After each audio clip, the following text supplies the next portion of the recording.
नमस्कार, DD news पर आप दो टूक देख रहे हैं। मैं हूं अशोक श्रीवास्तव। महिला आरक्षण बिल यानी महिलाओं को संसद विधानसभाओं में 33% आरक्षण देने वाला बिल आज संसद में पेश हो गया। कुल मिलाकर आज केंद्र सरकार की तरफ से आज 3 संविधान संशोधन विधेयक संसद में पेश किए गए। अगर ये तीनों बिल क्लियर हो जाते हैं तो फिर महिलाओं को 33% आरक्षण साल 2029 के लोकसभा चुनाव से मिल जाएगा। लेकिन इस बिल का क्या होगा, इसके लिए अभी हमें इंतजार करना पड़ेगा, क्योंकि पूरे विपक्ष ने इस बिल के खिलाफ मोर्चा खोल दिया। अभी जो मोर्चा खोला है इसमें कई तरह के नैरेटिव्स खड़े किए जा रहे हैं। आज केंद्रीय गृह मंत्री अमित शाह ने साफ तौर पर कहा कि ये जो तमाम नैरेटिव बिल के खिलाफ खड़े किए जा रहे हैं वो सब गलत हैं, झूठे हैं। उन्होंने कुछ तथ्य प्रमाण सामने रखे। प्रधानमंत्री नरेंद्र मोदी भी इस पर बोले, लेकिन समझ रहे हैं, इसको जान रहे हैं कि इस महिला आरक्षण जो विधेयक है इसको रोकने के लिए किस किस तरह के बयान दिए जा रहे हैं, आप कल्पना भी नहीं कर सकते। कल मैंने आपको बताया था कि डीएमके की तरफ से ये कहा गया था कि ये भारत का डेथ वारंट है। सोच रहे हैं आप, महिलाओं को आरक्षण देने का जो कदम है उसको परिसीमन से लिंक कर दिया गया, तो इनको ये भारत का डेथ वारंट लग रहा है। आज ममता बनर्जी ने कहा कि ये भारत को जो है विभाजित कर देगा। इसी तरह से किसी ने कहा ये डेमोक्रेसी पर हमला है, किसी ने कहा ये संविधान पर हमला है। और ये बात समझ से परे है कि महिलाओं को 33% आरक्षण देने का मामला अगर परिसीमन से लिंक कर दिया गया, अगर सरकार ने यह कहा है कि 2029 से संसद में जो तमाम सीटें हैं उन सीटों को बढ़ा करके महिलाओं को 33% आरक्षण दिया जाएगा, तो ये भारत का डेथ वारंट कैसे हो गया? ये भारत को बांटने वाला कैसे हो गया? ये भारत में डेमोक्रेसी की, लोकतंत्र की हत्या कैसे हो गई? लेकिन विपक्ष है कि अपने तमाम नैरेटिव और अपने तमाम बहाने जो है वो बार बार दोहरा रहा है। आज प्रधानमंत्री नरेंद्र मोदी ने, क्योंकि इसको लेकर के आज सुबह से जब संसद में ये संवैधानिक संशोधन जो है विधेयक पेश किए जाने थे, उससे पहले जो विपक्षी गठबंधन है उसमें डीएमके ने मोर्चा संभाला। डीएमके पहले से ही कह रही है कि ये जो पूरा मामला है इससे दक्षिण के राज्य जो हैं उनका अनुपात कम हो जाएगा, उनके खिलाफ जो एक साजिश है। तो आज डीएमके ने आज तमिलनाडु में, चेन्नई में पहले काले कपड़े पहने, फिर इस बिल का जो प्रारूप था, इस बिल के जो प्रतियां थी उनको जलाया, और उसके बाद संसद के अंदर भी काले कपड़े पहनकर डीएमके के तमाम सांसद आए। हालांकि प्रधानमंत्री नरेंद्र मोदी ने साफ तौर पर कहा, उन्होंने कहा कि इसमें किसी भी राज्य का और विशेषकर दक्षिण के किसी राज्य का जो अनुपात है सीटों का लोकसभा में वो कम नहीं होगा। विपक्ष की तरफ से यह गुहार लगाई गई, यह कहा गया कि गारंटी क्या है। प्रधानमंत्री नरेंद्र मोदी ने कहा गारंटी दे रहा हूं, मैं गारंटी दे रहा हूं। उन्होंने कहा गारंटी चाहिए तो मैं गारंटी बोल रहा हूं, आपको वादा चाहिए तो मैं वादा कर रहा हूं, और अगर तमिल में भी कोई अच्छा शब्द है तो मैं वो भी बोलने के लिए तैयार हूं। लेकिन उसके बावजूद पूरे दिन की कार्रवाई के बाद जब विपक्षी सांसद संसद से बाहर निकले तो एक बार फिर वही कह रहे थे दक्षिण का अनुपात कम हो जाएगा, दक्षिण भारत के राज्य हैं उनके खिलाफ एक साजिश है।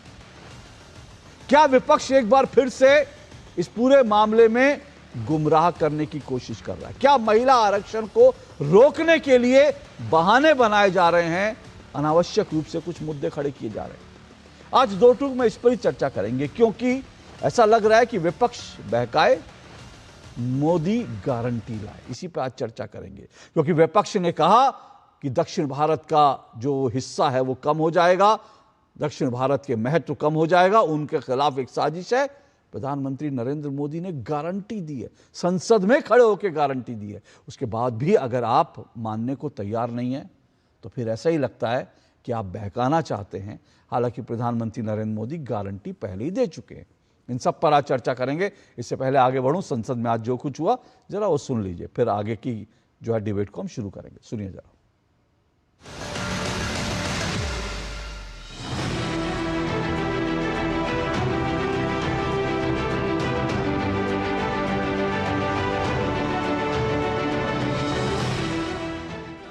भ्रम में न रहे कि हम देश की नारी शक्ति को हम कुछ दे रहे हैं। जी नहीं, उसका हक है। और हमने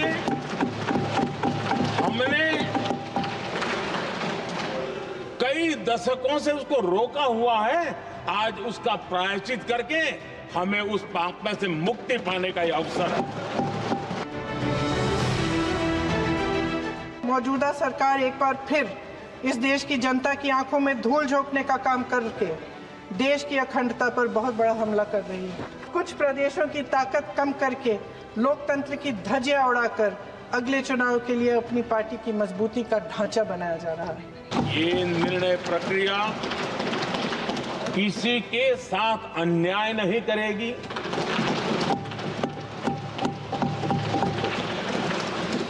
भूतकाल में जो सरकारें रही और जिनके कालखंड में जो परिसीमन हुआ और जो अनुपात उस समय से चला आ रहा है, उस अनुपात में भी कोई बदलाव नहीं होगा और वृद्धि भी उसी अनुपात में होगी।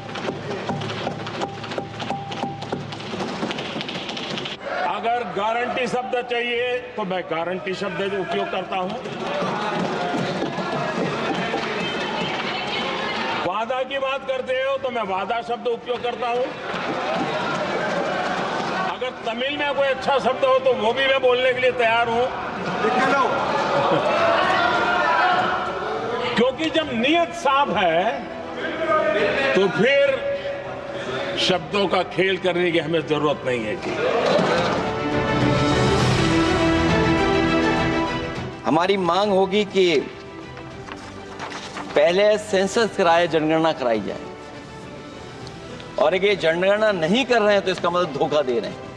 क्योंकि पुराने बिल में जो हम लोगों ने बात देखी और रखी थी उस समय वो यही था कि जनगणना करा करके महिला आरक्षण बिल आएगा। उनको मालूम पड़ना चाहिए कि अभी घरों की गिनती हो रही है और घरों की कोई जाति नहीं होती।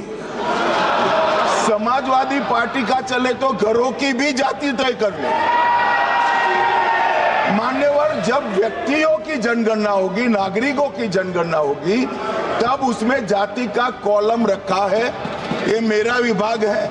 मैं सदन को आश्वस्त करना चाहता हूं कि ये जनगणना जाति जनगणना के साथ ही होने वाली है।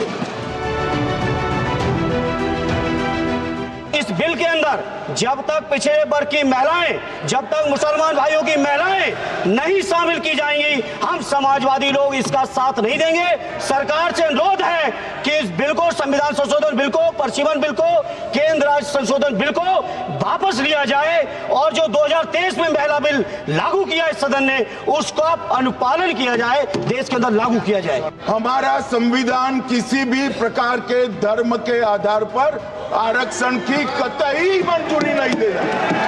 और मैं फिर से संकल्प सरकार का बताता हूं कि धर्म के आधार पर मुस्लिमों को किसी भी प्रकार का आरक्षण गैर संवैधानिक है, इसका सवाल ही पैदा नहीं होता। लोकतंत्र को खत्म करने की शुरुआत तो इस सरकार ने चुनाव आयोग, न्यायपालिका, मीडिया और अन्य संस्थाओं पर अपना पूरा दबाव डालकर शुरू कर ही लिया था, मगर अब लोकतंत्र पर खुला वार होने जा रहा है। अगर ये विधेयक पारित होता है तो समझ लीजिए कि इस देश में लोकतंत्र खत्म हो जाए। जहां तक लोकतंत्र को खत्म करने की बात करी है, मैं भारतीय जनता पार्टी के कार्यकर्ता के नाते, इस सदन में एक सांसद के नाते कहता हूं, किसी की भी ताकत नहीं है इस देश से लोकतंत्र को खत्म करने की। जिन्होंने प्रयास किए हैं इमरजेंसी के वक्त, जनता ने उनको खत्म कर दिया था, लोकतंत्र को कुछ नहीं हुआ।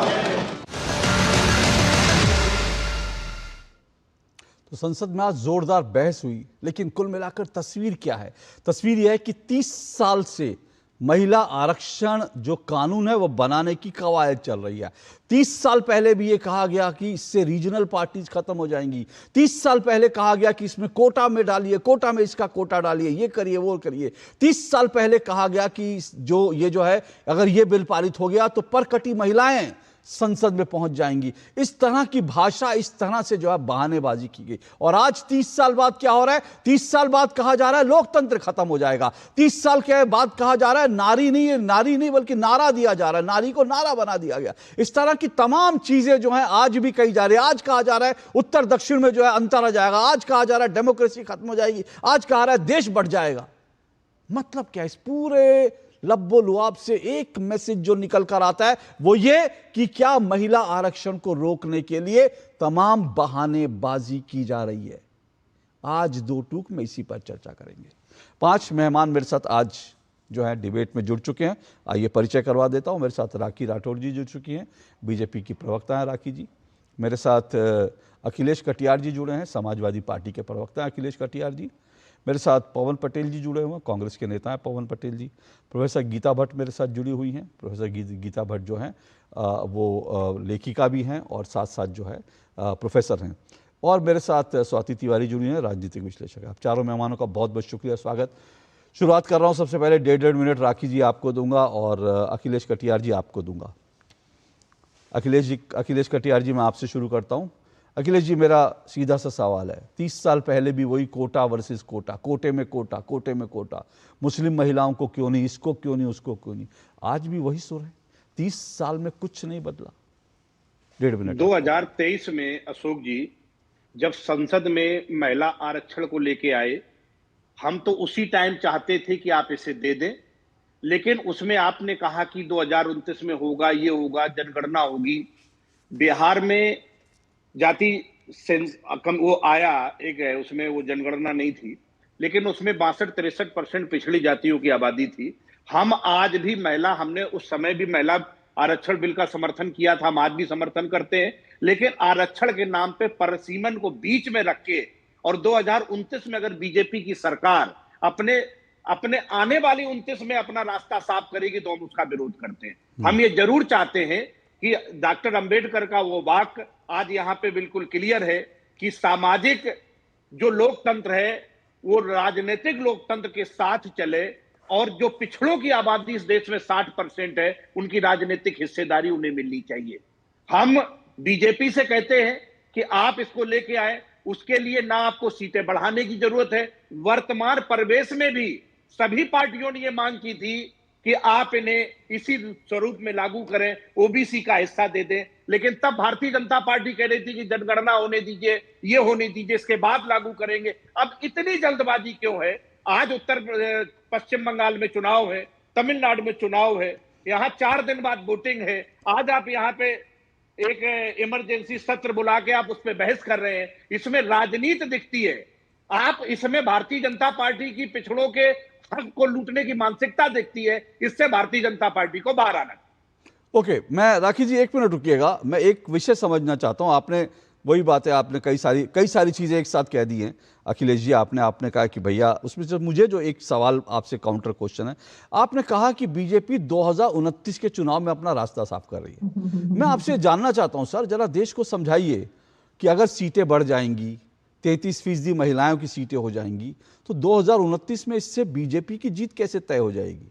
मैं तो अशोक जी सर भारतीय जनता पार्टी के प्रवक्ता से एक सवाल करूंगा, आप डिबेट आगे बढ़ाइए कि महिलाओं को अधिकार देने के लिए सीटें बढ़ाने की क्या जरूरत? अरे सर सुनिए ना, एक मिनट, अरे सुनिए ना सर, मैं उस पर आता हूं ना। आपने जो तमाम बातें की, मैं राखी जी उसका जवाब देंगी। मैं ये समझना चाहता हूं, मैं थोड़ा, मेरी बुद्धि थोड़ी मोटी है। सर सुनिए ना सर, सुनिए ना सर, वो सारे सवाल राखी जी जवाब देंगे। अरे अखिलेश जी प्लीज सुनिए तो सही, अखिलेश जी प्लीज सुनिए तो सही ना। मैंने आपसे क्या कहा सर, मेरी बुद्धि थोड़ी मोटी है, मैं समझना चाहता हूं, क्योंकि मेरी तरह देश के और भी बहुत से लोग होंगे जिनको जो है ये बात समझनी होगी। तो जरा मेरे माध्यम से समझा दीजिए कि 2029 में ये लागू हो गया, सीटों की संख्या बढ़ गई, तो इससे बीजेपी की जीत कैसे तय हो जाएगी, जरा बता दीजिए। देख लीजिए, पहला परसीमन 1952 में हुआ, 1941 में जनगणना हुई, उसके बाद परसीमन हुआ। दूसरा परसीमन 1963 में हुआ, 61 में जनगणना हुई। जनगणना के बाद परसीमन के अनुसार सीटों का इजाफा महिला आरक्षण का महाराज परसीमन सर, और संख्या बढ़ाने सर से कटियार जी तीसरी बार आपसे पूछता हूं, मुझे अब भी समझ में नहीं आया, आप परिसीमन बताने लगे, वो तो सब मुझे इतिहास पता है। सर मुझे एक बार समझा दीजिए ना, और मैं चाह रहा हूं देश इस बात को समझे कि ये डर क्यों है भाई, ये किस बात का डर है 2029 में। एक मिनट सर, एक मिनट, अरे भाई सीटें बढ़ेंगी तो ये जो पूरा का पूरा जो संविधान संशोधन जो विधेयक आया है, इसमें ऐसा नहीं है कि इसमें सीटें बढ़ेंगी तो वो सीटें बीजेपी के लिए आरक्षित हो रही हैं, ऐसा नहीं हो रहा। जो सीटें बढ़ेंगी उनमें कांग्रेस भी लड़ेगी, उसमें बीजेपी भी लड़ेगी, समाजवादी पार्टी। अगर उत्तर प्रदेश में 80 सीटों में 80 सीटें 120 हो जाएंगी तो समाजवादी पार्टी भी 120 सीटों पर लड़ेगी। ऐसा नहीं है समाजवादी पार्टी 80 सीटों पर लड़ेगी। लेकिन मुझे समझ में नहीं आ रहा कि, इसलिए मैं आपसे कह रहा हूं, इसलिए मैं देश को यह बताना चाहता हूं, बाकी से आपके सारे सवाल मैं लूंगा, लेकिन मुझे एक बार समझा दीजिए कि बीजेपी को इससे एडवांटेज कैसे मिल जाएगा अगर सीटें बढ़ जाएंगी, महिलाओं का आरक्षण हो जाएगा। तो आप इस बात को मानते हैं, डॉक्टर अंबेडकर कहते थे कि जिसकी जितनी संख्या भारी उसकी उतनी हिस्सेदारी, ये बात मानते हैं नहीं मानते आप? सर नहीं, आप एक बात का जवाब हाँ ना में नहीं होता ना अशोक जी। सर जिसकी जितनी, सुनिए, जिसकी जितनी हिस्सेदारी, तो भाई महिलाओं की हिस्सेदारी 50% दे दीजिए, 50% दे दीजिए महिलाओं को। अगर महिलाओं की, अगर आप हिस्सेदारी की बात कर रहे हैं, एक मिनट सर, अगर आप हिस्सेदारी की बात कर रहे हैं तो वो हिस्सा जो है जातियों का हिस्सा क्यों होता है, महिलाओं का हिस्सा क्यों नहीं होता? और महिलाओं की जब बात आती है तो मुसलमान महिलाओं की बात क्यों होती है, उसमें बाकी महिलाओं की बात आप लोग क्यों नहीं करते हैं? सर देखिए, मुलायम सिंह यादव जी ने कहा था कि भाई परकटी महिलाएं आ जाएंगी। अगर आपको भी लगता है कि भाई परकटी महिलाएं, तो फिर आप खुलकर बोलिए सर, मेरा स्पष्ट मानना है।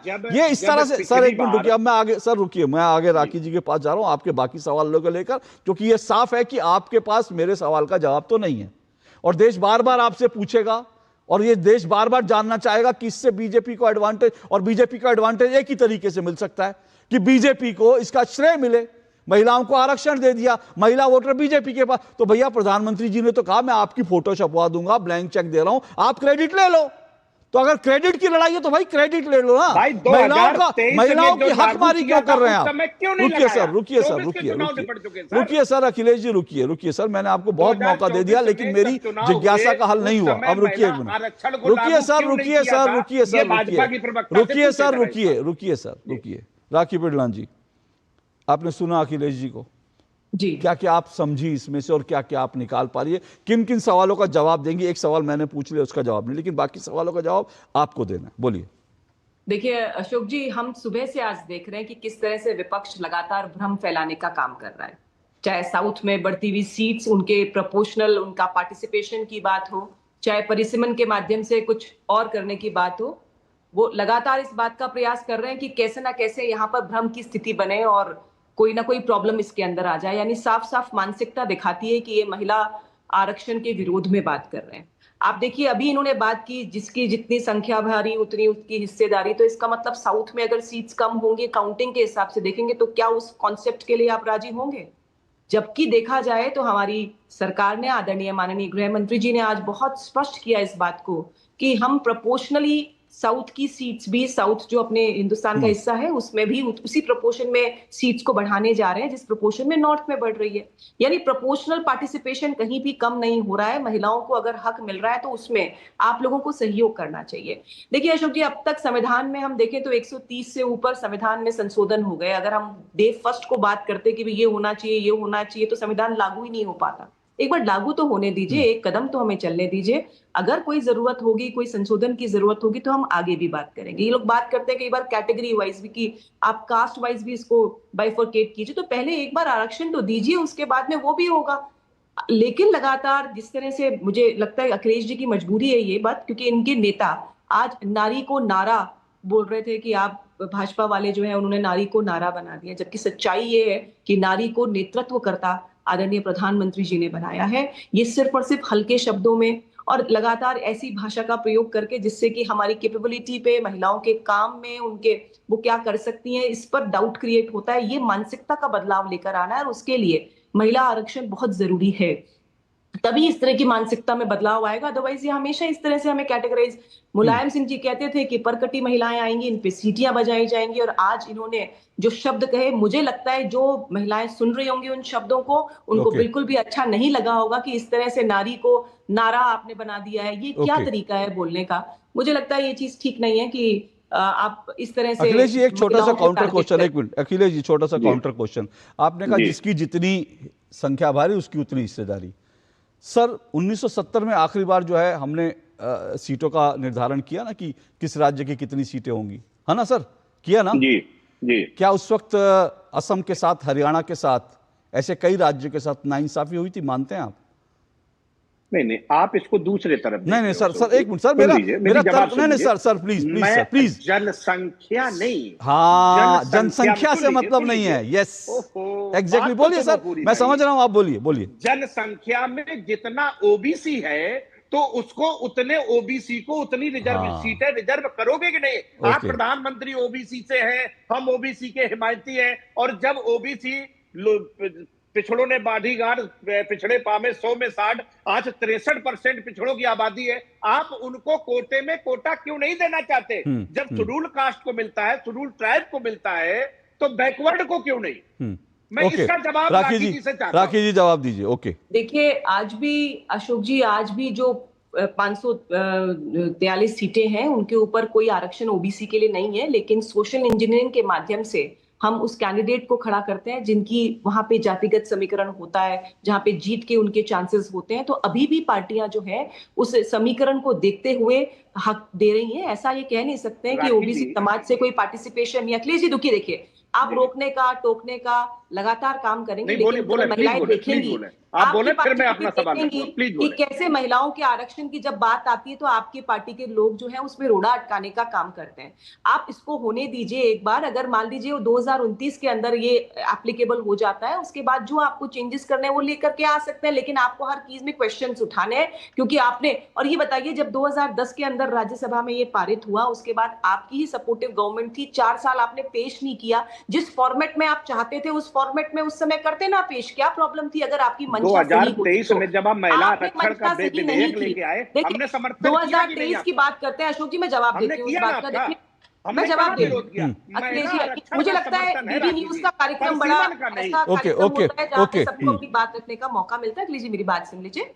2023 में हम लोगों ने ये पूरी तरह से दृढ़ संकल्पित थे कि 2029 में ये लागू हो जाए, और सबकी मंशा यही थी। विपक्ष भी बार बार यही कह रहा था कि 2029 तक ये लागू हो जाए। देखिए 2021 में कोरोना की वजह से जो सेंसस थी वो डिले हुई, और आज की स्थिति भी आप देख रहे हैं कि वैश्विक स्तर पर किस तरह की स्थिति। और मुझे गर्व है ये कहते हुए कि हमारे देश के प्रधानमंत्री एक कवच के रूप में वैश्विक प्रॉब्लम्स का असर हमारे लोगों पे ना पड़े, इस बात को सुनिश्चित कर रहे हैं। लेकिन साथ में उनकी मंशा ये भी है कि 29 के अंदर ये लागू हो जाए। तो इन सब जो चैलेंजेस है उनके साथ में इसके लागू करने के लिए अगर कोई संशोधन करना पड़ रहा है तो अखिलेश जी इसका स्वागत कीजिए ना। क्यों हर चीज में एक मिनट सर, रुकिए सर, मैं पवन पटेल जी की तरफ, एक मिनट सर रुकिए। सब कुछ हुए, सिर्फ सेंसस नहीं हो सकता था, सब हो सकता था। तो ये इसको क्या समझा जाए राखी जी? हम 2021 में, एक मिनट रुकिए सर, रुकिए। हमने इलेक्शन किया, हमने रैलियां की। कोरोना का मतलब नहीं है राखी जी, ये मतलब है कि हम क्या जाति जनगणना कराना चाहते थे, क्या उसके प्रति हमारी प्रतिबद्धता थी? जाति और अगर आज आप कराना चाहती हैं तो करा लीजिए, उसके बाद प्रदर्शन कर लीजिए। हम महिला आरक्षण अखिलेश जी एक मिनट महिला आरक्षण के बीच में जो परसीमन करके जो मोदी जी 2029 का रास्ता ले जाना चाहते हैं, उस मानसिकता के खिलाफ है हमारे। सर 2029 का ही है, तो मैं समझना चाह रहा हूं, आप फिर से दोहरा रहे हैं। मैं समझना चाह रहा हूं 2029 में इससे बीजेपी का रास्ता कैसे साफ हो जाता है, वो मुझे अब तक नहीं समझा पाया। लेकिन मैं एक मिनट रुकिएगा, मैं पवन जी एक बात जो पूरी तरह से बार बार कही जा रही है, और वो जो है कि भाई दक्षिण के राज्यों के लिए डेथ वारंट हो जाएगा। क्या जब 1970 में पूरी का पूरा हमने डिलिमिटेशन किया सीटों की संख्या, क्या उससे पहली बात तो ये जो अनुपात है आज हमारे सामने है, कल तक हमारे पास ये संख्या नहीं थी, थोड़ी बहुत था जो अस्पष्ट रूप से आया था, लेकिन आज स्पष्ट रूप से जो आंकड़े रख दिए गए उसमें दक्षिण के किसी राज्य की सीटों की अनुपात कम नहीं हो रहा है। जबकि 1970 में जब आखिरी बार थे तो केरल की आबादी जो है वो 3.5 करोड़ थी, 3.5 करोड़, और 3.5 करोड़ जो आबादी है वहां पे 20 लोकसभा सीटें हैं। असम की आबादी 3.69, यानी 3.5 करोड़ से ज्यादा आबादी असम की थी, लेकिन असम की आज भी 14 सीटें हैं। तो क्या ये असम के लिए डेथ वारंट हो गया? क्या ये हरियाणा के लिए डेथ वारंट हो गया? हरियाणा की आबादी 2.5 करोड़ से ज्यादा थी, लेकिन हरियाणा और केरल में अंतर कितना है? 2 गुना अंतर है। क्या ये हरियाणा के लिए डेथ वारंट हो गया? नहीं हुआ। और आज भी फिर से कह रहा हूं पवन जी, ये जो उत्तर दक्षिण का जो लड़ाने की कोशिश हो रही है, क्यों? इससे किसको लाभ है? नहीं, देखिए, लड़ाने की कोशिश नहीं हो रही, अपनी बातों को बताने का प्रयास किया जा रहा है कि जिस तरह भारतीय जनता पार्टी और जिस तरह नरेंद्र मोदी जी जिस तरह से शातिराना अंदाज में जिस तरह से खेल खेलते हैं, किसी बात को स्वच्छ रूप से, किसी बात को स्पष्ट रूप से जो आम आदमी के समझ में आए उसको रखने का प्रयास नहीं करते। आप जैसे विद्वान लोग बताइए, अशोक श्रीवास्तव जी जैसे विद्वान लोग, आज आप बोल रहे हैं कि बात समझ से परे है। कितनी सिंपल सी बात है कि प्रियंका गांधी हो, विपक्ष हो, बोलता है आज लागू कर दो, आज। इतनी सरल सी बात है, आपको समझ में नहीं आ रही? 2029 में जब परिसीमन होगा, जब जनसंख्या होगी, अनुपात के हिसाब से बढ़ा दी जाएगा, आज लागू कर दो। सिंपल सा सेंटेंस है, बड़ा सरलता से आम जनता जिसको समझना होगा, जो समझना चाहता है, जो किसी तरह का चश्मा नहीं लगाया है, उसको समझ में आ जाएगा। 2023 में जब आया था ये विधेयक, तब भी मल्लिकार्जुन खड़गे जी ने बोला था आज ही लागू कर दो, लेकिन 30 महीने तक किसका इंतजार किया? उस समय भी बड़े जोर शोर से लाया गया था कि मोदी है तो मुमकिन है। आज आप मोदी जी की गारंटी की बात करते हैं, मोदी जी की गारंटी की ही गारंटी नहीं है। क्या बात करते हैं गारंटी की आप? इतने स्पष्ट शब्दों में सारा विपक्ष बोल रहा है कि आप 2029 तक का क्यों वेट कर रहे हैं? आज जितनी 543 सीटें हैं उसी में लागू कर दीजिए, आगे जनसंख्या होगी, आगे परिसीमन होगा, उसके हिसाब से होता रहेगा। तो आज अगर इतने आप ईमानदार हैं, महिलाओं को आरक्षण दे रहे हैं, तो आज लागू कर देना चाहिए। मुझे लगता है ये बात बड़ी सरल और बड़ी सहज है, किसी भी व्यक्ति को बड़े आराम से समझ आना चाहिए अगर वो समझना चाहता है। तो मुझे नहीं लगता कि इसमें कोई दिक्कत होना चाहिए। कोई आप हमने कोई विरोध कर ही नहीं रहा, हर व्यक्ति बोल रहा है कि आप 29 में आगे लागू कर दो। एक मिनट रुकिए सर, रुकिए एक मिनट सर, रुकिए आवाज मत काटिएगा। एक तो सर पवन जी, चश्मा आपने भी पहना है सर, चश्मे वालों पे कमेंट करने से पहले एक बार शीशा देखा करिए। चश्मा पहनते हैं तो चश्मे वालों पे कमेंट करने से बोलिए आप तो और एकदम जितना नीचे जाकर के बोलिए। अरे सर इतनी जल्दी इतना उत्तेजित क्यों हो जाते हो? अरे आप उत्तेजित हो जाते हैं। अरे सर मैं कहाँ उत्तेजित हुआ? मैं तो आराम से, मेरा तो कोई हस्ती नहीं है। मैं तो आराम से पूछ रहा हूँ सर, मैं तो कह रहा हूँ, मैं तो आपको सिर्फ याद दिला रहा हूँ कि चश्मा आपने भी पहना है। दूसरी बात, क्या ये नहीं कहा गया ये दक्षिण के लिए डेथ वारंट है? क्या आज डीएमके ने जो विरोध करा ये कह के कि इससे दक्षिण के राज्यों का प्रतिनिधित्व कम हो जाएगा, क्या ये नहीं कहा गया? क्या राहुल गांधी जी ने इससे पहले नहीं कहा था कि दक्षिण के राज्यों के साथ ये जो है ये उनके साथ जो है अन्याय है? क्या ये नहीं कहा गया? क्या आज भी कांग्रेस के सांसदों ने, आप कहेंगे तो मैं बाइट आपको निकाल के दिखा दूंगा, जब संसद में गृह मंत्री ने आश्वासन दिया, पूरा डेटा बताया, सामने रखा, डेटा रखा, पॉइंट्स रखे, परसेंटेज वाइज रखा, उसके बावजूद भी क्या कांग्रेस के सांसदों ने निकल के नहीं कहा ये दक्षिण भारत के राज्यों के साथ नाइंसाफी? मैं ये समझना चाह रहा हूं दक्षिण भारत के राज्यों के साथ नाइंसाफी कैसे है, इस बिंदु पर भी जरा बताइए। नहीं, पहले मेरे बिंदु का तो जवाब दे दीजिए। अरे तो आपके बिंदु का जवाब मैं, अरे आपके बिंदु का जवाब मैं राखी जी से ले, तो सुनिए ना, अरे सुनिए सर, एक मिनट सुनिए ना, आप चाहते, एक मिनट, आप चाहते हैं मैं राखी जी के पास चला जाऊं? मैं राखी जी के पास चला, मुझे कोई दिक्कत नहीं है। तो आपके, अरे सर आपकी शंका का समाधान मैं थोड़ी करूंगा। अरे पवन जी सुनिए, अरे पवन जी सुनिए तो सही, आपकी शंका या आपके जो सवाल हैं उनका जवाब मैं थोड़ी दूंगा, वो तो राखी जी देंगे। आपने एक सवाल किया ना, अरे मेरी बात हो जाने दीजिए। अरे सुनिए ना, अरे मेरी बात पवन जी प्लीज, पवन जी प्लीज सुनिए ना, अरे सुनिए ना सर, सुनिए ना सर प्लीज, अरे मेरे सवाल का तो जवाब दे दीजिए, मैं आपकी बात सुन लूंगा। मेरे सिंपल सा सवाल का जवाब दे दीजिए सर। ये पूरा का पूरा विपक्ष कह रहा है दक्षिण का, मैं तो बार बार कह रहा हूं, मुझे समझाइए दक्षिण के साथ अन्याय कैसे है, उसके बाद आप अपनी बात रखिए, लेकिन मुझे समझा दीजिए। दक्षिण के साथ नहीं, पूरे भारत के साथ अन्याय, पूरे युवाओं के साथ अन्याय है, जिनसे मोदी जी ने 2 करोड़ रोजगार देने की झूठी गारंटी दी थी 750 किसानों के साथ। क्या बात करते हैं अशोक जी? आप एक सवाल का जवाब नहीं दे पाए, आपसे मैंने इतने सर आपके सवाल का जवाब मैं क्यों दूंगा सर? राखी जी देंगी, चलिए राखी जी जवाब देंगी, चलिए हो गया सर। सर रुकिए सर, रुकिए सर, मैंने आज सुनिए सर, एक मिनट मैं राखी जा रहा हूँ, एक मिनट रुकिए सर, मैंने अरे सर रुकिए तो सही सर, अरे इतना गुस्सा का सर, थोड़ा पानी वाली थोड़ा पानी वाली सर, आपको 1 मिनट नहीं 2 मिनट दे दूंगा सर, 2 मिनट दे दूंगा। आप बार बार मेरे से सवाल पूछ रहे हैं, मैं कह रहा हूं कि सरकार मैं नहीं हूं ना, मैं बीजेपी का प्रवक्ता हूं। अरे अशोक जी, आपने तो मुझे क्या क्या नहीं बोला डिबेट में। अरे सर मैं आपसे क्या कह रहा हूं पवन बोल दिया। अरे सर पवन जी सुनिए ना, अरे बाबा मेरी अच्छे से उतारने का प्रयास करते हो। पवन जी आप और मैं मुद्दा नहीं है, मुद्दा महिलाएं हैं। समस्या है जी, वही तो बोल रहा हूं। मुद्दा महिलाएं हैं, मुद्दा देश है। तो आप और मैं मुद्दा नहीं है। आपने 1 मिनट और रखी, आपने एक सवाल उठाया, 1 मिनट राखी जा रहा हूं, आपने एक सवाल उठाया, राखी जी उसका जवाब देंगी, फिर बाकी मेरे साथ 2 मेहमान है, मैं उनके पास भी जाऊंगा, आपको भी समय दूंगा।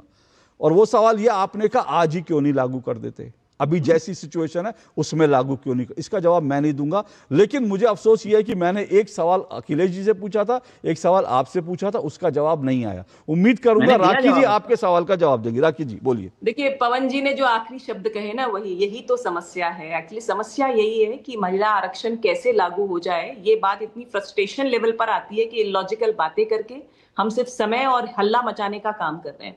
आज ही लागू हो जाता तो ये कहते कि ऐसा क्यों कर रहे हैं कि एक कॉन्स्टिट्यूएंसी में 35 लाख लोग हैं, वोटर्स हैं, उनको रिप्रेजेंट करने वाला एक ही व्यक्ति है, इतनी बड़ी संख्या है के बराबर, कोई देश के बराबर की जो है हमारी कॉन्स्टिट्यूएंसीज हो चुकी है लोकसभा की। अगर उनको तोड़ करके हम 10 लाख 11 लाख का जो एक स्टैंडर्ड फॉर्मूला है उसके हिसाब से एक रिप्रेजेंटेशन होगा तो बेहतर तरीके से लोगों की बात भी सुनी जाएगी। एक बार तो बोलिए, अरे उनको सुन तो लीजिए सर, उनकी बात तो पूरी होने दीजिए सर, अरे उनकी बात तो पूरी होने दीजिए, फिर आऊंगा ना पवन जी। अरे पवन जी इतना अधीर क्यों हो जाते हैं आप पवन जी, उनकी बात पूरी हो जाए, आप यहाँ महिलाओं को बोलने भी नहीं देना चाहते।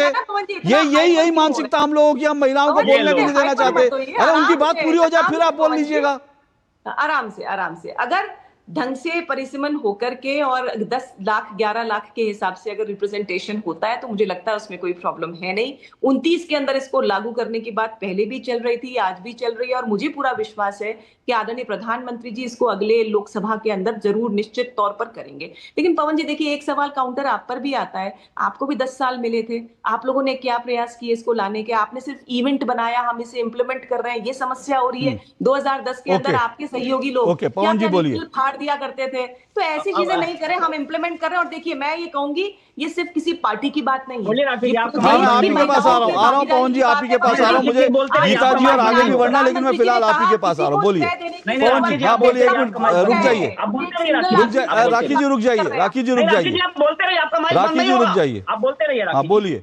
देखिए मेरा निवेदन, अगर मैं राखी जी के जगह मैं पवन पटेल होता तो आप बोलते, अरे राखी जी वो तो ठीक है, जो भी जनसंख्या है कम से कम आज लागू कर दीजिए। आज चुनाव तो होगा ना, चुनाव नहीं होगा क्या? आज चुनाव होगा, जैसे लागू कर दीजिए। लेकिन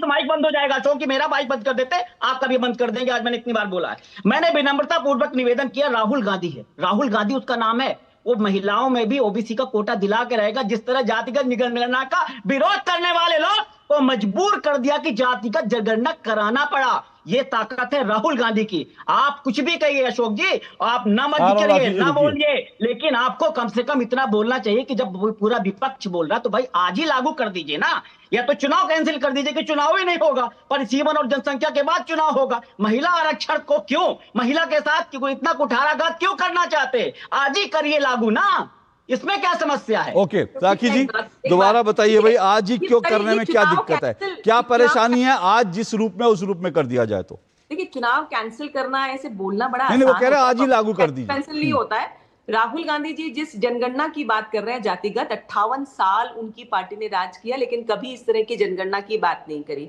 ओबीसी के कोटे की बात कर रहे हैं तो 2010 में जो लाए थे प्रपोजल, आप बीच में बोलेंगे पवन जी, ऐसे करनी डिबेट तो मैं तो उसमें बहुत एक्सपर्ट हूँ, बीच में बोलना तो बहुत ही अच्छे से आपको बोलने नहीं, हर चीज में एक्सपर्ट है आप बीच में बार टोक करके फिर मत करना, मेरा तो बंद कर देंगे, फिर आप विक्टिम कार्ड मत खेलना, बार बीच में बोलेंगे फिर कहेंगे मेरा माइक बंद आ, ऐसे लखनऊ में तो माइक बंद होना ही चाहिए। आप मेरी बात सुनिए, 2010 के अंदर जब ओबीसी का कैटेगरी नहीं थी, आपने कैटेगरी नहीं रखी थी, तब तो कोई तकलीफ नहीं थी। आज जब महिलाओं को आरक्षण मिल रहा है तो इफ्स एंड बट्स लगा करके उस पे रोड़ा अटका रहे हैं ना पवन जी। हम बोल रहे हैं ठीक नहीं है, सुनिए मेरी बात, आज ही लागू कर दीजिए। हाँ, आज लागू करेंगे तो अगले इलेक्शन में लागू होगा ना, या आज के सारे इलेक्शन कैंसिल करते? संविधान में कोई प्रपोजल होता है कि आप राहुल गांधी मत बनिए, कुछ भी बोल देंगे ऐसे? एक महीना पहले आपने ओके, चलिए सुनिए एक मिनट, रुकिए, सबको बंद कर दीजिए, सबको बंद कर दीजिए, मुझे आगे बढ़ना है, सबको बंद कर दीजिए, मुझे आगे बढ़ना है। देखिए है क्या, एक बात जो है वो ये कि फिर से मैं आपको याद दिला रहा हूं, 1996 में भी ऐसे ही हुआ था, ठीक ऐसे ही हुआ था। महिलाओं को अधिकार देने के नाम पर सबके पास अपने अपने बहाने हैं, सबके पास अपने अपने तर्क हैं, या यूं कहिए कुतर्क हैं। आज ही लागू क्यों नहीं कर देते? मैं फिर से कह रहा हूं, मैं 2 दिन से कुछ सवालों का जवाब जानना चाह रहा हूं। भाई पहले तो जब यह पारित हुआ था तब पूरे विपक्ष ने कहा आज ही कर दो, आज ही कर दो, जैसे आज पवन जी कह रहे हैं। अगर यह सरकार आज ही लागू कर दे तो उसके लिए भी विरोध का एक तरीका निकल आएगा, क्योंकि हुआ क्या था, जब यह कहा था कि 2032 से जो 2034 से होगा, पहले परिसीमन करा लेंगे, तब यह कहा गया परिसीमन की बात क्यों आ रही है, जनगणना की बात क्यों आ रही है, आज ही से लागू करो। सोनिया गांधी जी ने कहा आज से लागू करो, प्रियंका गांधी जी ने कहा आज से लागू करो, राहुल गांधी जी ने कहा आज से लागू करो। अब मान लो सरकार ने सरकार ने अपनी बात से उलट गई, मैं मान गया, सरकार अपनी बात से उलट गई। सरकार उस समय कह रही थी 34 में करेंगे, आज अपनी सरकार अपनी बात से उलट गई। पर सवाल यह है कि जो लोग कह रहे थे आज ही लागू करो, वो अपनी बात से क्यों उलट गए भाई? वो क्यों उलट बासियां खा रहे हैं? तो इसका मतलब यह कि हर एक के पास अपने अपने बहाने हैं, हर एक के पास अपने अपने तर्क हैं। और फिर एक सवाल जो है, मैं गीता जी आपके पास आ रहा हूं, एक सवाल पवन जी ये पूछा गया था आपसे, और अगर हो तो जवाब दीजिएगा। मैं अभी पहले गीता जी और स्वाति जी के पास जा रहा हूं, उसके बाद आऊंगा कि भाई आप लोगों की सरकार थी, आपने क्यों नहीं करवा लिया? आप लोग तो बहुत रुकिए एक मिनट रुकिए। यूपीए सरकार जब थी ना, सोनिया जी ने, मनमोहन सिंह जी ने 5 जून 2009 को कहा था 100 दिन के अंदर ला रहे हैं महिला कानून, 100 दिन के अंदर वुमेन रिजर्वेशन लागू होगा। 2019 में किया, 19 में कहा था ना कर लेते भाई, 2009 माफ कीजिएगा, 2009 में कहा था ना, क्यों नहीं कर लिया? क्यों नहीं कर लिया? अगर नीयत इतनी साफ थी। आज हर कोई कहता है, हर सोनिया गांधी खड़ी होंगी, ये तो राजीव गांधी जी का सपना था, प्रियंका गांधी खड़ी होंगी, राजीव जी का सपना था। अरे सपना था तो 10 साल आप झक मार रहे थे, पूरा कर लेते ना। किसने रोका था आपको? मैं बताता हूं किसने रोका था।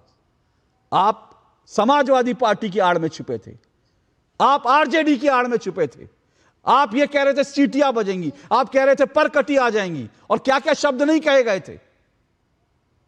आड़ में छुपना सबको आता है, बहाने बनाना सबको आता है, दिक्कत यही है। गीता जी ये क्या हो क्या रहा है? मैं समझना चाहता हूं ये सब जो चीजें हैं ये क्या हो रहा है अल्टीमेटली, मुझे नहीं समझ में आ रहा। मैंने 2 सवाल पूछे थे, दोनों सवालों का जवाब नहीं आया मुझे।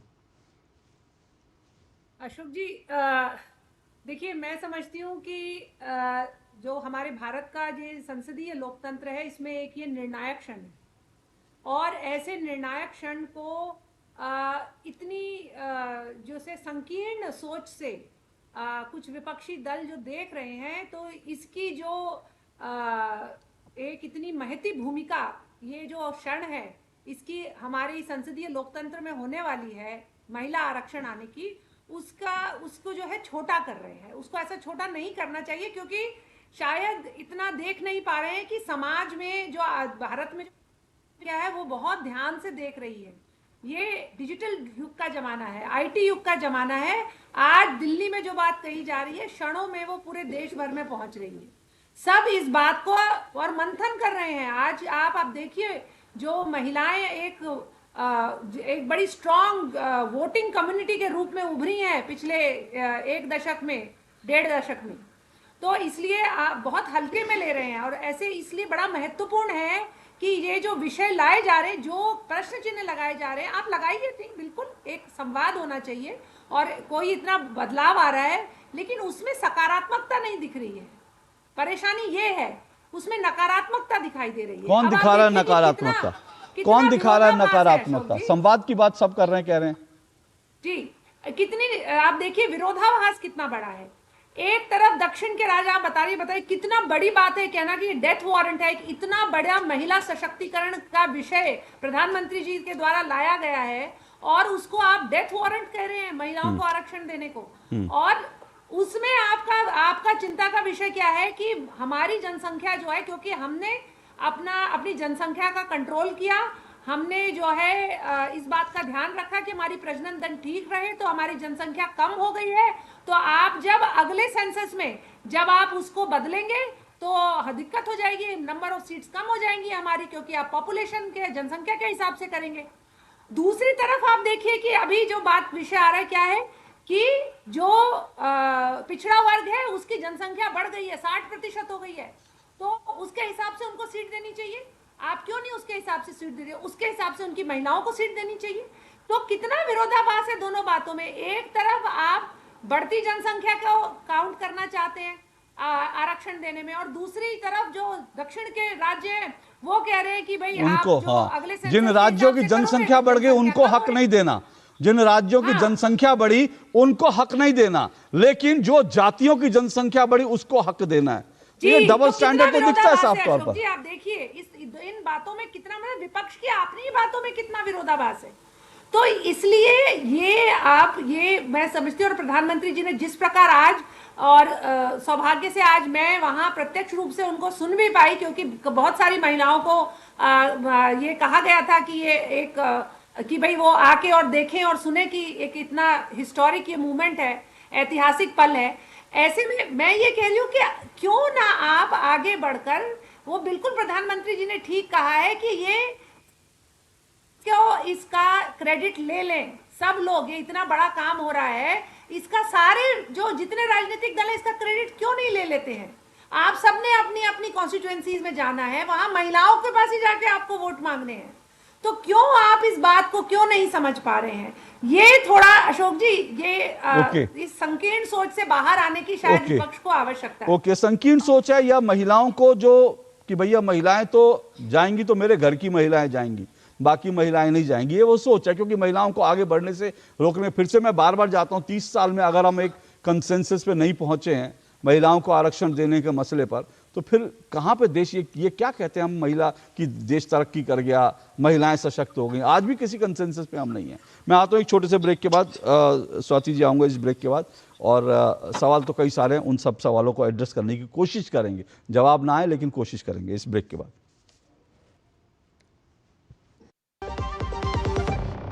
एक प्रकार से पीएम जय अब गरीबों की जय बन गई है। देश हो रहा है आयुष्मान,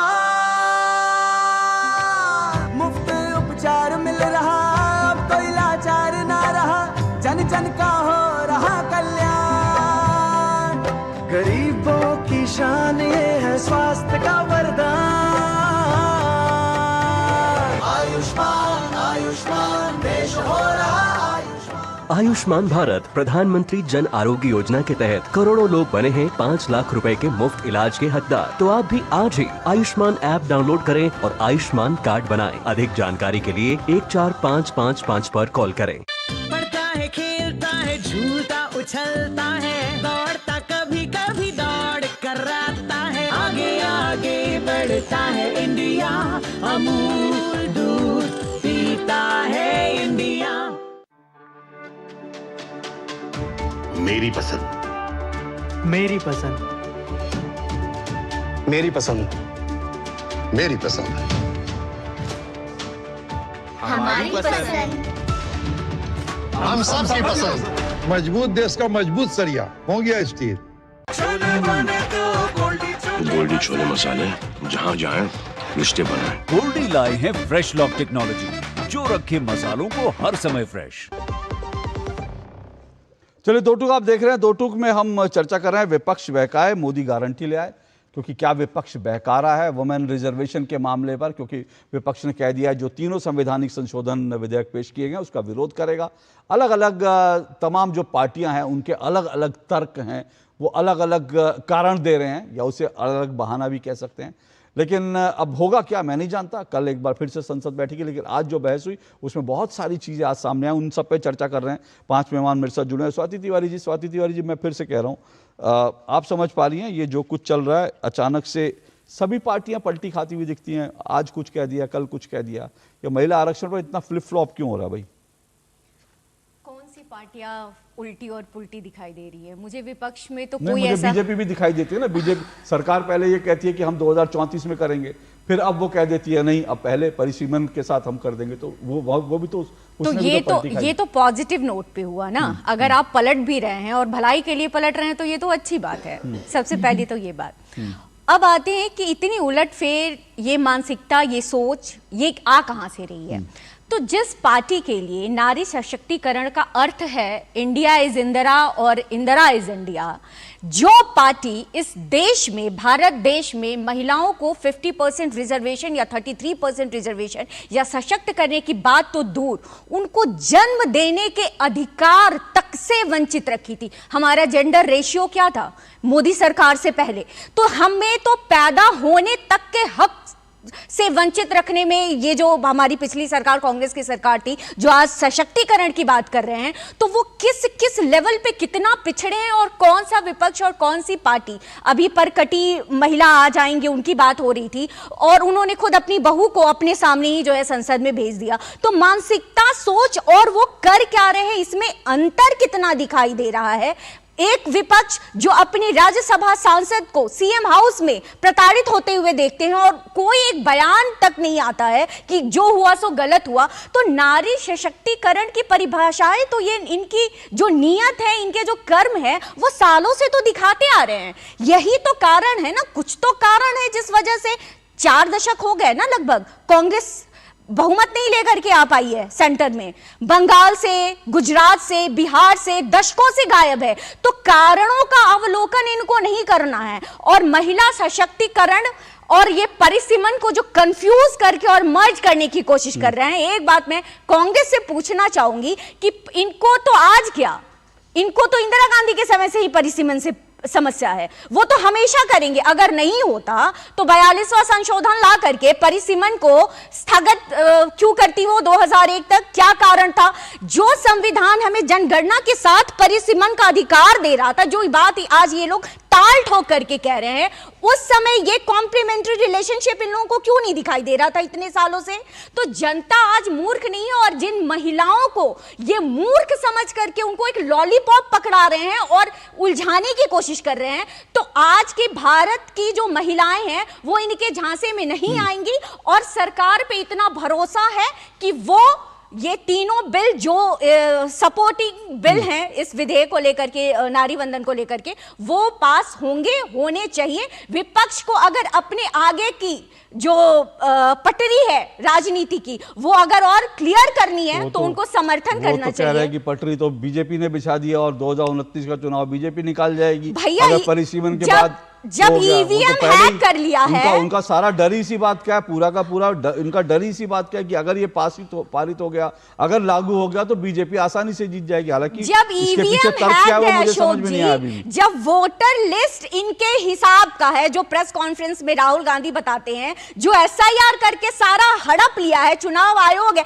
तो जब ईवीएम तक इनका है, वोटर लिस्ट इनके हिसाब से है, चुनाव आयोग इनके हिसाब से है, तो फिर इतने प्रपंचाई करने की भारतीय जनता पार्टी को क्या जरूरत है? ओके, सीधी सी बात है। मैं एक विषय पर आता हूं, उसके बाद जल्दी जल्दी, समय कम होगा, मैं चाहता हूं सबको मौका मिले, इसलिए जल्दी जल्दी। पर उसके पहले मैं एक बात, देखिए है क्या, ये जो कांग्रेस ने जो है 15 अप्रैल को कांग्रेस ने एक प्रेस कॉन्फ्रेंस करी और कहा कि सरकार ये सब इसलिए कर रही है कि जातिगत जनगणना नहीं करवाना चाहती। अब मैं आपको कारण गिना रहा हूं। 15 तारीख को कांग्रेस की ऑफिशियल प्रेस कॉन्फ्रेंस, सरकार जातिगत जनगणना नहीं करवाना चाह रही, इसलिए ऐसा। आज सरकार ने, गृह मंत्री ने स्पष्ट कर दिया जातिगत जनगणना होगी। अब देखिए कल की प्रेस कॉन्फ्रेंस, कांग्रेस ने क्या कहा, जितनी अनुपात है, जितना लोकसभा में जिस राज्य का अनुपात है, उसी अनुपात में उनकी सीटें बढ़ाई जाएं। आज यह स्पष्ट कर दिया गया कि उसी अनुपात में सीटें बढ़ेंगी। मैं आपको एक एक स्टेप बता रहा हूं कि कैसे जो है सरकार, जो विपक्ष तमाम चीजें करे, लेकिन विपक्ष चाहता है कि उसके मुंह से जो निकल जाए वही जो है सब कुछ और वही होना चाहिए। अब मैं फिर से दोबारा पवन जी एक ही बात पे आ रहा हूं और मैं फिर से पूछ रहा हूं, ये स्टालिन जी का बयान है, तमिलों को शरणार्थी बनाने की साजिश है, आज का बयान है, आज का सुबह का। मुझे समझाइए कि फर्ज कीजिए परिसीमन हो भी गया, फर्ज कीजिए कि ये पास हुआ या नहीं हुआ, वो तो बात की बात है, तमिल कैसे शरणार्थी बनते हैं, इससे समझा सकते हैं मुझे?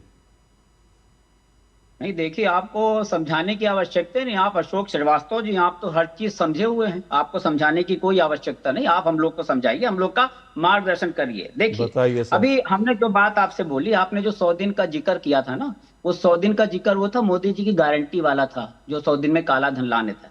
हमने जो महिला आरक्षण हमने 1989 में राजीव गांधी जी ने 33% महिला आरक्षण लागू कर दिया था, जिसके कारण 15 लाख महिलाएं प्रतिनिधित्व कर रही हैं। ये हमारा इतिहास है, इसको नकारा नहीं जा सकता है। आप जो आज जातिगत जनगणना की बात करते, 50 आप क्लिप निकाल सकते हो। आपको भी पता होगा कि रोज डिबेट में लड़ाई होती थी कि जात के आधार पर आप बांटना चाहती है। धुर विरोधी थी भारतीय जनता पार्टी। फिर राहुल गांधी जी के कारण जातिगत जनगणना कराने के लिए मजबूर होना पड़ा। ये पूरी दुनिया इतिहास जानती है। कैसे वीपी सिंह सरकार से कैसे समर्थन वापस ले लिया था, किस तरह ओबीसी के विरोधी भारतीय जनता पार्टी सबको अच्छी तरह। ओके अभी आदरणीय बोल रहा ठीक है, मैं ओके सर, हथरस में कैसे ओके सर, ओके मैंने पहले का समय थोड़ा कम है। अखिलेश जी कहाँ चलेगा, अखिलेश जी को दिखाइए। मैंने पहले का समय थोड़ा कम है, मैं इसीलिए एक एक करके सबके पास जाना चाहता हूं। लेकिन मैं फिर से पूछना चाहता हूं कि भाई मुझे कोई समझाए तमिल कैसे शरणार्थी बनेगा। इससे मुझे कोई नहीं समझा पा रहा, कोई तो समझा दे मुझे, मैं नहीं समझता सब कुछ। अखिलेश जी हैं तो अखिलेश जी से जरा बताइए। हैं अखिलेश जी? नहीं, अखिलेश जी नहीं है तो गीता जी, इससे तमिल कैसे शरणार्थी बनता है, मुझे आप समझा दीजिए। पवन जी से मैंने पूछा, पवन जी नहीं बता पाए। आप तो प्रोफेसर हैं, आप बहुत पढ़ी लिखी हैं, मुझे समझाइए तमिल से शरणार्थी कैसे बन सकता है। देखिए अशोक जी, ये तो एक जिसे कहते हैं ना पॉलिटिकल गिमिक्स होते हैं। अब जैसे विषय का विरोध करना है, अब आप विषय का विरोध तो नहीं कर पाएंगे, क्योंकि महिला आरक्षण का विषय आज महिलाएं जिस प्रकार से पिछले 2 दशक में आज एक हर प्रकार के, आप देखिए हर राजनीतिक दल अपना, चाहे वो राजनीतिक कैंपेन हो, पॉलिटिकल कैंपेन हो, चाहे वो उनकी जो है कहीं की सरकार हो, किसी भी राजनीतिक दल की सरकार हो, उसकी जितनी भी जन कल्याण की योजनाएं हैं उसमें महिला केंद्र में रहती है। क्यों? क्योंकि सबको मालूम है कि आज महिला एक अपने आप में एक वोटर कम्युनिटी के रूप में उभरी है और वो ये तय कर सकती है कि कौन जीतेगा और कौन हारेगा किसी कॉन्स्टिट्यूएंसी में। लेकिन अखिलेश जी, आप उसको मना नहीं कर सकते, तो आप कोई ना कोई तरीका ढूंढ रहे हैं उसका विरोध करने का। विरोध करने का तरीका क्या है? आप उसको अपनी जो राज्य की जो प्रदेश की अस्मिता है उस पे लाके खड़ा कर। ओके मैंने कहा समय थोड़ा कम है, जल्दी अखिलेश जी से मेरा, अखिलेश जी मैं आप ही के पास आ रहा हूँ, बीच में आप चले गए थे। मैंने पवन जी से सवाल पूछा, वो मुझे जो है समझा नहीं पाए। मैं आपसे समझना चाह रहा हूँ कि ये सब कुछ हो जाएगा तो इससे तमिल कैसे शरणार्थी बन जाएंगे भारत के अंदर, ये स्टालिन जी का आज का बयान है। मुझे 2 पॉइंट इसमें ऐड करने हैं। बोलिए। परसीमन आयोग के फैसले को सुप्रीम कोर्ट में चैलेंज नहीं किया जा सकता अशोक जी, जैसे चुनाव आयोग के सर्वोच्च पदों पर बैठे लोगों के खिलाफ कोई कानूनी कार्रवाई नहीं की जा सकती। क्या यह फैसला आपको लोकतांत्रिक लगता है? एक बात। दूसरी बात, संविधान का अनुच्छेद 334A जो 2023 में जोड़ा गया, महिला आरक्षण जनगणना और परिसीमन के बाद होगा, ये बीजेपी सरकार ने जोड़ा था, आप उसे ही हटाने की बात कर रहे हैं। अनुच्छेद 82 हर 10 साल के बाद जनगणना के बाद परिसीमन होना चाहिए, ये संविधान में। आप कैसी कौन सी बात है? 2023 में सभी पार्टियों ने महिला आरक्षण का समर्थन किया था, इसके बावजूद भी आपने लागू नहीं किया। आज आप ये बात आरोप लगाते हो कि अपोजिशन आपके खिलाफ है। अपोजिशन पूरी तरह आपके साथ है। महिलाओं का राखी जी जवाब दीजिए। राखी जी जवाब दीजिए। अपनी पूरी बात में ये नहीं समझा पाए कि अगर जनगणना 2011 के हिसाब से आरक्षण मिलता है, अभी वाली जनगणना के हिसाब से आरक्षण मिलता है, अल्टीमेटली महिलाओं को मिलेगा तो 33% ही आरक्षण, उसमें कहीं पर भी कोई फर्क होगा नहीं। लेकिन मुख्य बात यह है कि 2029 के अंदर इसको लागू होना जरूरी है और वही मंशा सबकी थी। प्रधानमंत्री जी ने आज ये स्पष्ट कहा कि यही मंशा सबकी है कि 29 में ये लागू होना चाहिए और वो लागू हो रहा है। अब अगर हम कुछ और कर रहे होते तो भी इफ्स एंड बट्स होगा। और ये बताइए अशोक जी, 2023 में भी जब ये आया था तब भी तो विपक्ष ने इफ्स एंड बट्स और उसके बाद जो महिलाओं का आज जाकर के इन्होंने पारित किया, पहले भी इनके कई क्वेश्चन थे। हमने कुछ किया नहीं, आपने कुछ कभी नहीं। देखिए ऐसा लगता है, सुनिए ना राखी जी, एक मिनट रुकिए, राखी जी, अरे पवन जी रुकिए, राखी जी ऐसा लगता है, देखिए माइक बंद हो जाएगा पवन जी, तकलीफ में आएंगे आप। एक मिनट राखी जी, एक मिनट में रुकिए भाई, बीच में नहीं, ऐसे नहीं, रुकिए राखी जी, बंद करिए माइक जितना बंद करना हो, लेकिन हम आवाज उठाते अरे सर आवाज उठाइए तो एक बार बता दीजिए ना, आपका माइक चालू है, चलिए आपका, एक मिनट रुकिए राखी जी, एक मिनट रुकिए, आपका माइक चालू है, आप 1 मिनट तक बोलेंगे, लेकिन मुझे समझा दीजिए तमिल इससे कैसे शरणार्थी बनेगा। अपना पॉलिटिकल स्पीच मत दीजिएगा, अपना पॉलिटिकल स्पीच मत दीजिएगा पवन पटेल, ये बताइए इससे तमिल कैसे शरणार्थी बनेगा। वही तो आप बता दीजिए कि कैसे 15 बस हो गया, बंद कीजिए माइक, बंद कर दीजिए माइक, हो गया। देखिए ऐसा है, मैं क्यों बार बार ये पूछ रहा हूं तमिल कैसे शरणार्थी बनेगा। मैं आपसे बार बार कह रहा हूं, महिलाओं का हक मारने के लिए और दूसरा देश को गुमराह करने के लिए, देश में अस्थिरता पैदा करने के लिए, देश में उत्तर दक्षिण की लड़ाई पैदा करने के लिए ये लोग रोज नए बहाने लाते हैं। कभी कहते हैं कि जो है जनगणना नहीं होगी, कभी कहते हैं कि ओबीसी आरक्षण नहीं होगा, कभी कहते हैं मुस्लिम महिलाओं को दो, कभी कहते हैं उत्तर दक्षिण हो जाएगा, और इसका जवाब एक बार नहीं होता इनके पास, एक सवाल का जवाब नहीं है। अगर ये कह रहे हैं कि इससे तमिल शरणार्थी बन जाएगा, ये अगर देश में आग भड़काना नहीं है, ये अगर देश में आग लगाना नहीं है, तो मैं कहता हूं क्या होता है आग लगाना, क्या होता है देश को भड़काना, क्या होता है तमिल लोगों की भावनाएं भड़काना। स्वाति तिवारी 30 सेकंड।